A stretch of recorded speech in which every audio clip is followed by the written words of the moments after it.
Hey leaders, welcome to this week's episode of Happy Leader Podcast. I am your host, Coach T. Payne, and this is your weekly feeding for happy leading. Welcome. This week, I would like us to talk about the art of delegation. We have heard so many times in leadership that the way to lead well is to delegate effectively and efficiently, but sometimes we don't really think through the art of delegation. There's a bit of a science to it, but I really believe that the art of it is where leaders find the strength, and where you can really maximize the strength of delegation is when you figure out how to navigate the nuances of it, the art form of delegation. So let's go to the Grossman Group for a definition. So the Grossman Group defines delegation as the act of sharing or transferring responsibility for a task to another employee. While leaders often delegate work to members of their team, delegating can also take place among peers when a leader asks a colleague to share in a work responsibility so an important project can get accomplished by a deadline, right? And I would add that delegating should also have certain traits that comes with it. It should empower the person, the team, or the organization. If you delegate without empowerment, then you're not delegating. You're just telling people what to do. Um, and delegation should also improve the output of the team. So you can listen to one of our episodes, a previous one about micromanagement and the trap of micromanaging. I think it was called like micromanaging versus the micromanager, and which one do you fit into? Because we have a tendency to lean into either of those places when we're leading. But you could check that episode out. And then it also, if you delegate smartly, artfully, effectively, then it ought to give you better results than what you were going to get having done it on your own.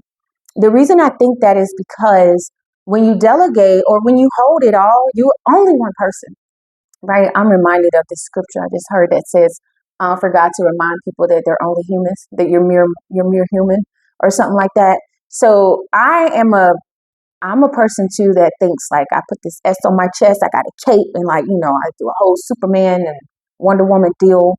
But the truth is, I am a human and I'm limited in my abilities, especially when I pile on a lot of things to do myself. There is no person that can thrive the way that they really want to alone. So you have to learn to delegate, because once you do that, then they will sometimes surprise you. And I mean a good surprise. I don't mean like a shock to the system that's like, I can't believe these people failed so bad. But they will surprise you a lot of times if you delegate artfully. So delegating is hard for me. I will be the first to admit. There are some natural traits that I'm inclined to, my personality and my experiences and my viewpoints that have shaped me to be I'm just not naturally a delegator. And so I could point to a lot of reasons why I'm not comfortable in delegating usually, and why I don't. That's not my default setting. I'm a middle child growing up, right? I'm the oldest girl, so it means I got an older brother, and he's like, relying on me to do all the older sibling stuff because he didn't have to. Um, I'm used to I'm used to people doing what I say, right? That sounds so bad coming out, but when you grow up and you've been given the responsibility to make everything happen, make sure everybody gets to the school bus, make sure they have their breakfast, make sure that when somebody does bad in school, like they tell you so you can tell your parents, like not to throw my siblings under the bus, but and not to throw me under the bus about my snitch factor growing up. But I ain't getting in trouble for nobody. I'm telling. Don't tell me your secrets if you about to get in trouble, because I will tell on you. And so just know that up front. Um, but and then you join organizations that promote leadership in a way that works good with my personality, like, in junior ROTC, where I got to be in charge of things and people and inspections and systems. And then I went to college, and again, in charge of things, in charge of groups, just naturally. And so when I get to the military, I'm in charge of stuff and people and equipment. And so I'm used to people doing things my way. So, and I think that's because I present my way as a very thoroughly expressed way, right? I don't come to anybody with a half-baked idea usually, unless I'm trying to excite or, ignite some innovation. But usually I've thought about it on several different ways, and now I'm ready to execute. And so I'm just telling you now because it's time to execute. So I'm not a natural delegator. But remember, I was talking to us about making sure that you know yourself well so you can lead yourself that way. I know that about me, and I'm ready to tell my leadership team that's responsible for how I lead that I'm not good at delegating. So I have found myself delegating, but then micromanaging. So at the same time. And so we're just going to deal with what's real. So, like, somebody got to help me because why am I doing both? And then I'm claiming to be this really great leader. But I mean, I'm a work in progress. Okay. So I challenge myself to allow others to handle something from start to finish because that is really hard for me to do. It's a challenge that I try to insert into my leadership style as often as I can afford to. And I say that because one of the artful things about delegating is know when it's appropriate to delegate and when some things are just your things and you have to take care of them and it has to have your signature, your thumbprint on it. And that's not everything though. Where some of us miss the mark in delegating versus ownership and directly being involved is that we misunderstand where delegation is supposed to happen. So, and we do that for a lot of different reasons. I know the reasons I've done it has been external influence has been a major one where I assumed that the person I owed this response to wanted it from me. And that is true because we're in a hierarchy, but they wanted it to come from my influence, not necessarily from my fingertips, my effort.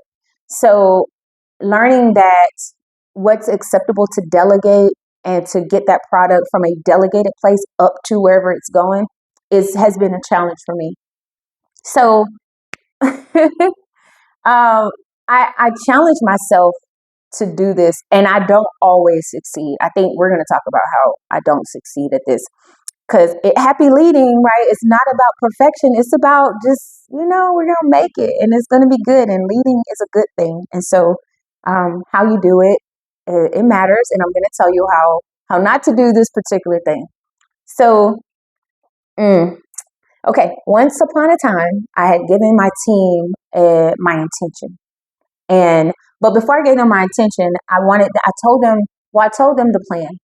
I said, hey, this particular operation is not running to our standard. And I believe y'all can get it there, but it's not there. So I want you to get it to our standard, right? I want you to make it better. And I want you to tell me how you're going to make it better. Give me some timelines and prescriptions about how we're going to get there, right? This is the end I want to see. Now over to you to tell me how to get there. Now in between there, I didn't start off here. In between, or actually before I got to that conversation, I had already tried other things like just micromanaging and showing up to the facility and doing the thing myself and then coming back to tell them about it. Or I tried the shock factor where I would message the ones who were responsible to do something at the facility at a time that they didn't expect me to be there because it wasn't like Monday to Friday, 7:30 to 4:30, right? It would be like Saturday at 7 a.m. or Sunday at 9 p.m. And I'm like, hey, who was supposed to do this again? I forget. That didn't work. That works in some organizations at sometimes. It didn't work for this subculture in my organization because that just spun everybody into this like panic mode and they're like hearts beating fast and they're like having these, moments of I'm not good enough because why is she always messaging us at after hours? I got a theory about after hours when you're dealing with customer service. But I'll tell you from a parental perspective, you cannot expect to have your time when you haven't done what you were supposed to do during the allotted time. I just believe that. So expect me to infringe upon your private time when you haven't done what you're supposed to do during the allotted time. I don't know if people like that or not, but it's what I do, right? With my kids, you can't You can't just be going to sleep when you didn't wash these dishes. Like, wake up. Hello, good morning. Get up. Yep, it's 4 a.m., but the dishes didn't get done. So, right. So you don't get to sleep because you wasted my time earlier. So anyway, certain types of training allow the opportunity for certain types of things like that. So I had done bad by this team. I had already micromanaged, had already tried the shock and awe factor where I'm like, all right, well, let me message you. And then I already tried to go over the top, right? So I went went to the level above the people who were supposed to do it, and I went in with them like, what is this going on? What are y'all doing? And then I tried to like the foundational approach, like let me go to the people who are actually doing the work and build a relationship with them and like just see what's up, see if we can get some progress. None of those things worked. I got feedback from one of those trusted advisors I told you that I keep in my corner when I'm leading to help me with these types of things. He said, I think you should back off of them a little bit. I said, what? What you mean back off? Like, we're not getting results. Nothing's working. I know this is possible. I know they can do it. So, like, they're playing games with me. Why are they not doing it? He was like, well, just back off a little bit. So now we get to the part where I say, okay, you guys, here's the intent. I want this facility to operate as a, 5-star facility.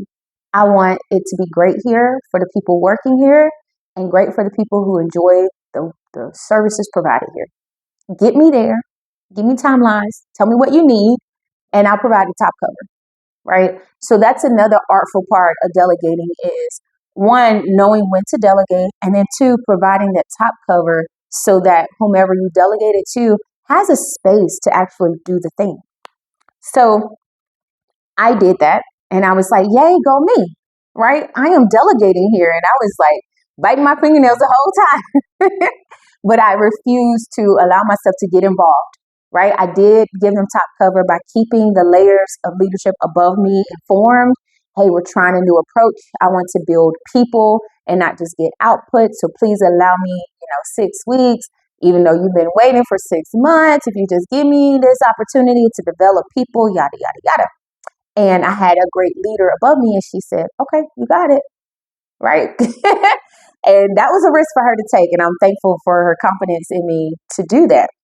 So we get to the place where they're not producing, right, even still. And they still hadn't produced results. And so I'm thinking, what are we going to do, right? And and then so I nudged a little bit, and I said, hey, I'm trusting you guys to get these results. What are we doing? And I nudged a little bit more. And in the end, I did not successfully delegate with this team properly. I ended up reverting back to the direct orders, right? Telling them exactly how to do it. I'm not like 100% proud of it because in the end, I still didn't get what I wanted out of them. Then I only got their minimum viable product, right? I just got what they were able to do close to what I told them to do to get away with, not having me in their business anymore. So I wasn't too proud of it, but I mean, that's where we were. So here's some other things that are difficult with delegating.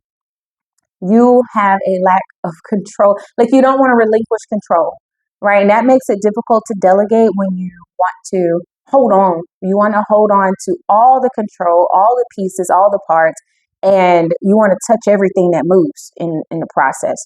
So you're going to end up with an outcome that shows that that's what you believe and that's what you wanted.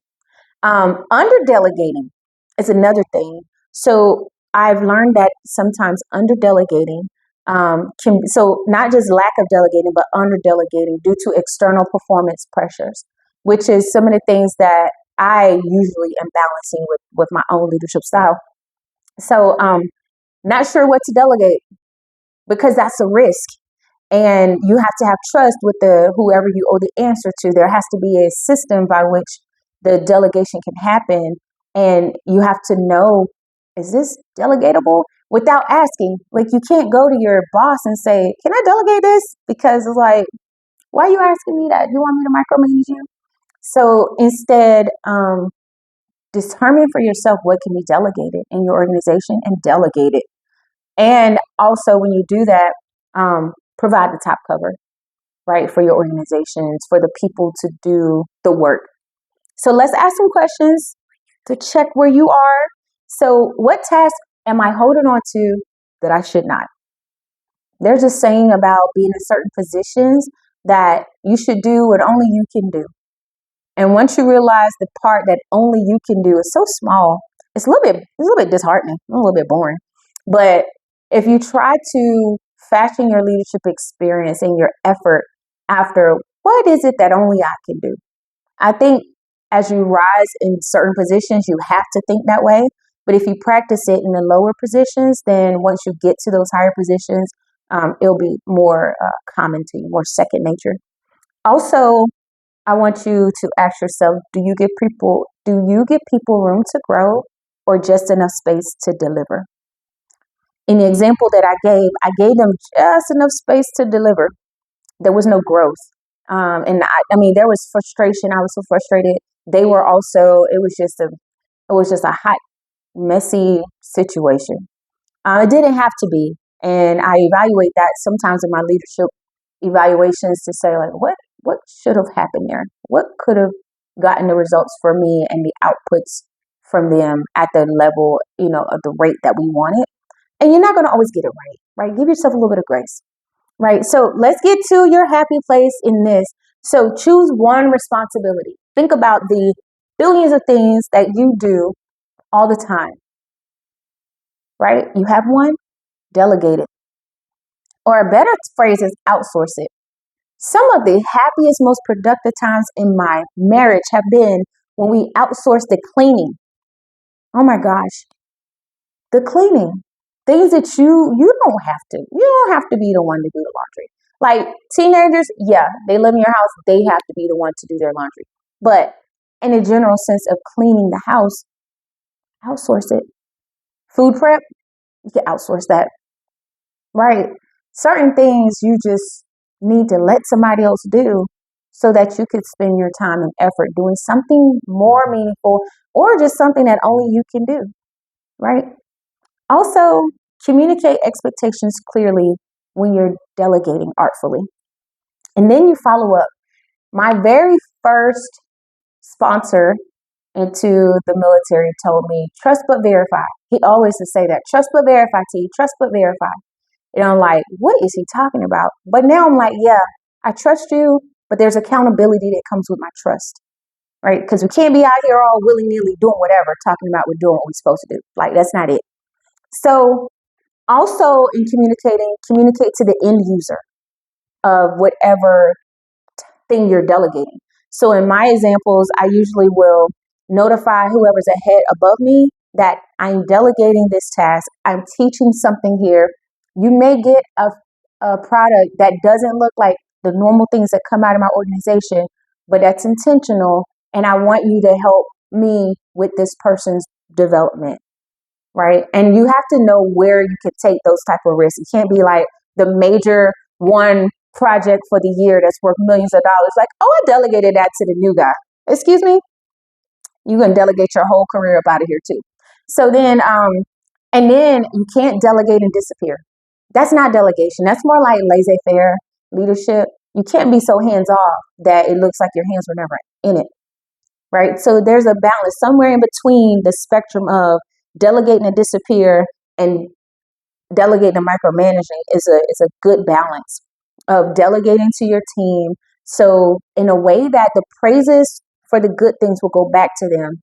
And then you can still behind the scenes develop them in the way they came to the outcomes, right? You want to focus on the output, right?